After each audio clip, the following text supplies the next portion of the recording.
ناظرین، وسیلہ Urdu T V آپ کے روبرو ہے، خبروں کی صداقت اور شفافیت کا علم بردار چینل وسیلہ اردو ٹی وی، خبریں ملاحظہ کریں۔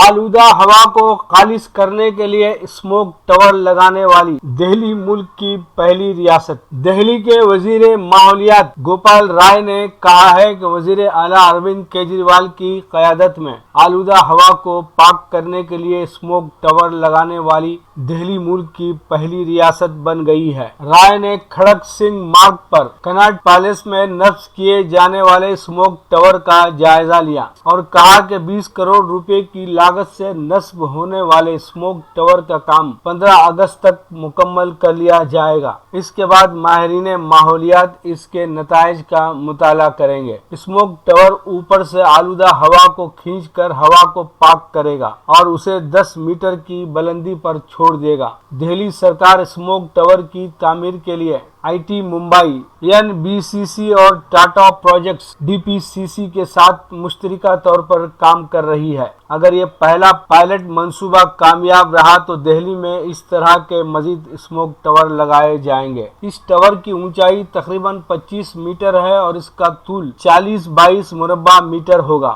یہ اسموک ٹاور 1000 مکعب میٹر ہوا فی سیکنڈ پاک کر کے اسے باہر کی جانب خراج کرے گا۔ دنیا میں چین میں اس قسم کے اسموک ٹاور لگائے گئے ہیں، لیکن چین کی ٹیکنالوجی اور اس اسموک ٹاور کی ہماری ٹیکنالوجی میں تھوڑا سا فرق ہے۔ جس اسموک ٹاور کو ہم لگا رہے ہیں اس میں امریکی ٹیکنالوجی استعمال کی جا رہی ہے۔ چین میں نصب اسموک ٹاور نیچے سے ہوا کھینچتا ہے اور اسے اوپر سے خارج کرتا ہے، جبکہ ہم جو اسموک ٹاور نصب کر رہے ہیں اس میں ہوا کھینچنے کا عمل اس کے برعکس ہے۔ یہ اوپر سے آلودہ ہوا کو کھینچ لے گا اور نیچے صاف ہوا کو جاری کرے گا۔ اس کے چاروں طرف 40 پنکھے ہیں جو ہوا کو پاک کر کے اسے 10 میٹر کی بلندی پر خارج کرے گا۔ ایک اندازے کے مطابق اس کا اثر 1 مربع کلومیٹر تک ہوگا، تاکہ 2.5 PM اور -10 PM یعنی جو آلودہ ہوا ہے اس کو صاف کیا جا سکتا ہے۔ یہ دہلی حکومت کا ایک بڑا پروجیکٹ ہے۔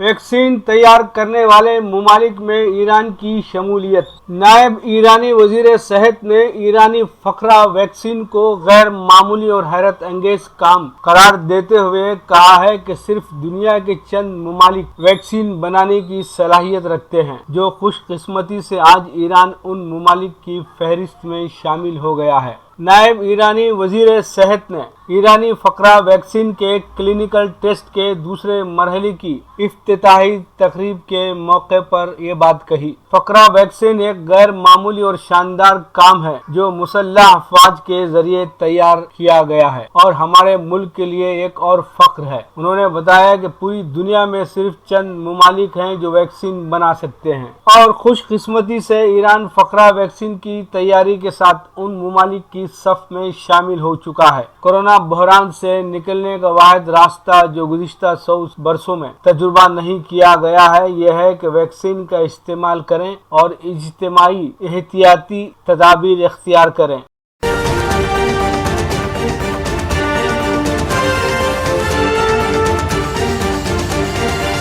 مسلسل نمائندگیوں کے باوجود حکومت تلنگانہ خلیجی ممالک میں برسر کار NRIs کے مسائل کو کبھی ترجیحی بنیادوں پر حل نہیں کرتی۔ خلیجی NRIs کو اب ایک نیا مسئلہ درپیش ہے۔ خلیجی ممالک کے ورکرز ٹیکہ اندازی سے محروم، روزگار کے لیے واپسی میں دشواریاں۔ خلیجی ممالک سے تعطیلات میں وطن واپس ہونے والے مائیگرنٹ ورکرز کورونا ٹیکہ اندازی کے بارے میں فکر مند ہیں۔ حکومت کی جانب سے مختلف شعبوں کے لیے ٹیکہ اندازی کی خصوصی مہم چلائی جا رہی ہے، لیکن مائیگرنٹ ورکرز کے لیے اس طرح کی کوئی مہم نہیں ہے جس کے نتیجے میں انہیں دوبارہ خلیجی ممالک واپس ہونے میں رکاوٹ پیدا ہو رہی ہے۔ بتایا جاتا ہے کہ تلنگانہ کے مختلف اضلاع سے تعلق رکھنے والے 4000 سے زائد ورکرز تعطیلات میں اپنے آبائی مقامات واپس ہوئے اور کورونا کی دوسری لہر کے آغاز کے ساتھ ہی وہ پھنس چکے ہیں۔ سعودی عرب اور دیگر خلیجی ممالک کو واپسی کے لیے انہیں ٹیکہ اندازی لازمی طور پر کرنی ہے۔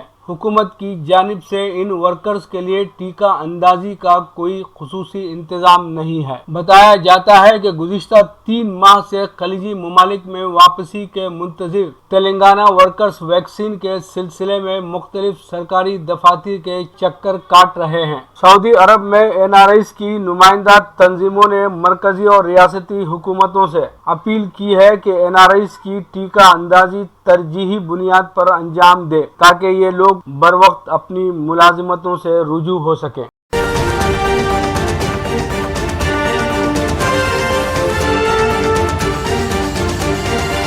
سورج گرہن 2021 آسمان میں آگ کا دائرہ کہاں کہاں دیکھا جائے گا۔ یہ چمکدار کڑا کرۂ ارض کے اوپری حصوں سے ہو کر گزرے گا۔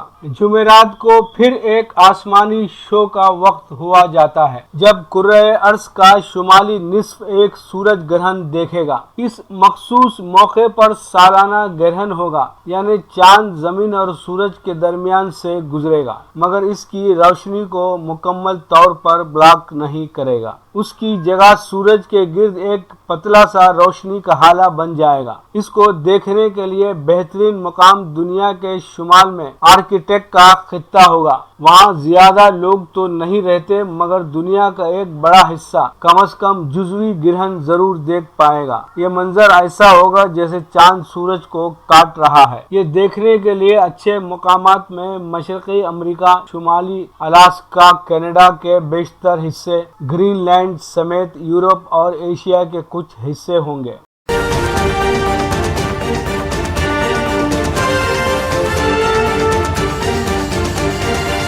مکتوب ریاض من جانب KN واصف۔ سعودی عرب میں ویکسین لگانے کے عمل کو وسعت دینے اور اس میں تیزی پیدا کرنے کا کام مسلسل جاری ہے۔ اب تک 15 ملین افراد کو ویکسین لگائی جا چکی ہے۔ سعودی وزیر صحت ڈاکٹر توفیق الربیع نے جدہ میں ایک اور کورونا ویکسین سینٹر کا افتتاح کیا ہے۔ اس سے سعودی شہریوں اور مقیم غیر ملکیوں کو بڑی سہولت ہوگی۔ جدہ آبادی کے حوالے سے مملکت کا دوسرا بڑا شہر ہے۔ نیا ویکسین سینٹر سپورٹس مرکز میں جدہ محکمہ صحت کے ڈائریکٹر ڈاکٹر مشعل السیالی اور صحت عہدیداروں کی موجودگی میں کھولا گیا ہے۔ جدہ میں ویکسین لگوانے والوں کی تعداد میں مسلسل اضافے کو مد نظر رکھ کر نیا ویکسین سینٹر کھولا گیا ہے۔ ہزاروں سعودی اور مقیم غیر ملکی ویکسین لینے کے لیے اندراج کرا رہے ہیں۔ نئے ویکسین سینٹر میں تمام بنیادی سہولتیں فراہم کی گئی ہیں۔ یہاں بڑی تعداد میں مقامی شہری اور مقیم غیر ملکی آسانی سے ویکسین لگوا سکیں گے۔ سینٹر میں 60 ویکسینیشن کاؤنٹر کھولے گئے ہیں۔ روزانہ 15,000 افراد کو ویکسین دی جا سکتی ہے۔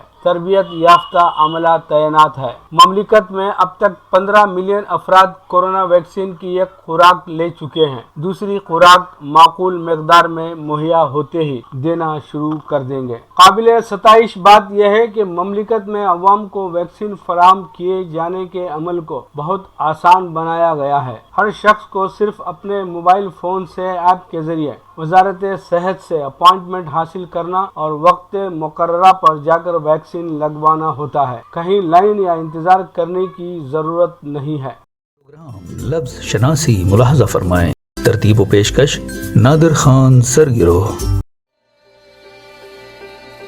مائکرو فکشن بندیا،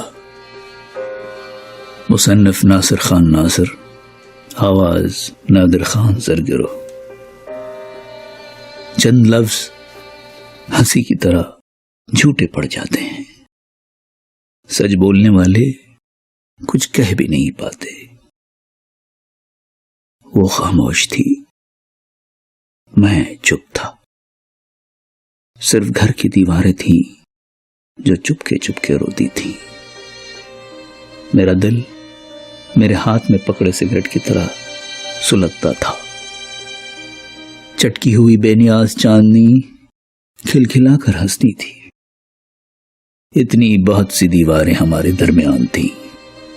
دل کا مذہب جن کو نہیں مانتا تھا مگر پاؤں رک جاتے تھے. وقت کا دریا کب تک خاموش بہتا.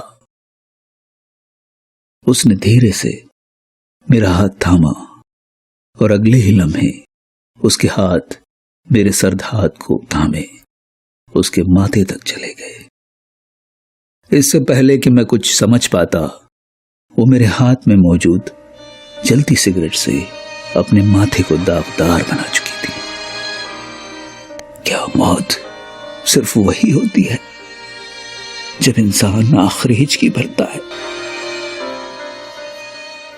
مسز شرما اب بہت مشہور ہستی ہیں اور بہت بڑے آدمی کی دھرم پتنی. کل ایک ٹی وی کے پروگرام میں انہوں نے فرمایا کہ وہ روزانہ خود اپنے ہاتھ سے سہاگ کی نشانی بڑا سا تلک ماتھے پہ لگانا کبھی نہیں بھولتی. کیا سوچ کو جوتے میں لگی مٹی کی طرح جھاڑا جا سکتا ہے؟ اپنی بیوی کے مجبور کرنے پر میں سگریٹ نوشی کب کا چھوڑ چکا ہوں مگر میرے ہاتھ کی پورے میرے ماتھے کی طرح ہمیشہ کیوں سلگتی رہتی ہیں.